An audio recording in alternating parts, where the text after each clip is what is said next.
Hungarian Prime Minister Viktor Orban has called for the European Union to create a giant refugee city on the Libyan coastline.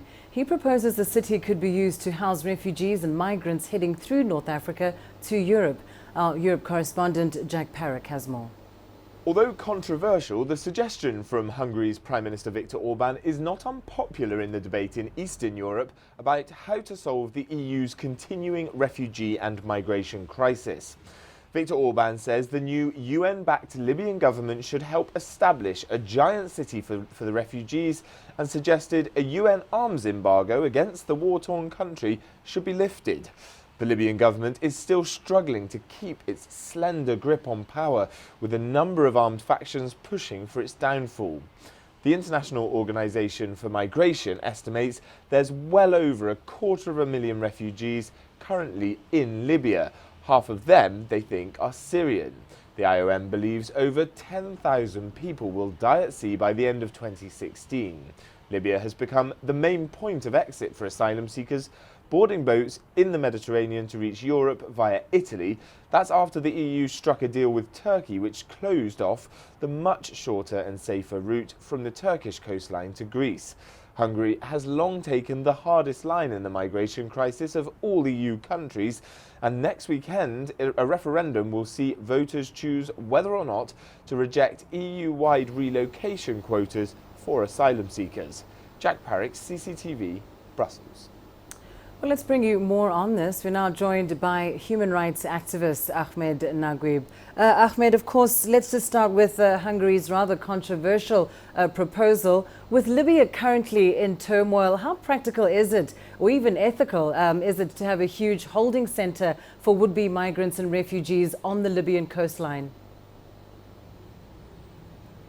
Yes, it's definitely, as you said, it's not practical at all. With the situation, the lack of stability, sometimes the access to certain cities are blocked by different factions fighting factions. So it is another sign that the Prime Minister of Hungary is trying to export the problem somewhere else. As we've seen, he's pushed thousands of refugees from his borders back into Serbia and closed the borders with barbed wire. And other methods of pushing more of around 1,500 police patrols in the area. And he's constantly trying to export the problem to either the rest of the EU or somewhere else. So knowing that it is impossible with the current given situation in Libya, it is not really a practical move. And as you say, this is an attempt to export the problem, but perhaps not really addressing the root causes of migration. What else then can be done to control the high number of migrants attempting to reach Europe from the African coastline?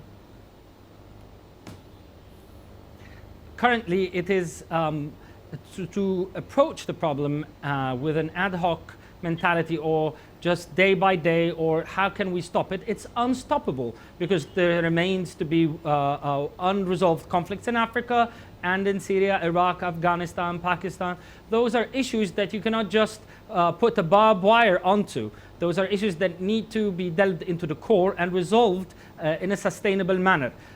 Those conflicts will continue for the next at least decade. So another policy needs to be put in place, not just control. It is virtually unintelligible to try to control the problem, but rather manage it.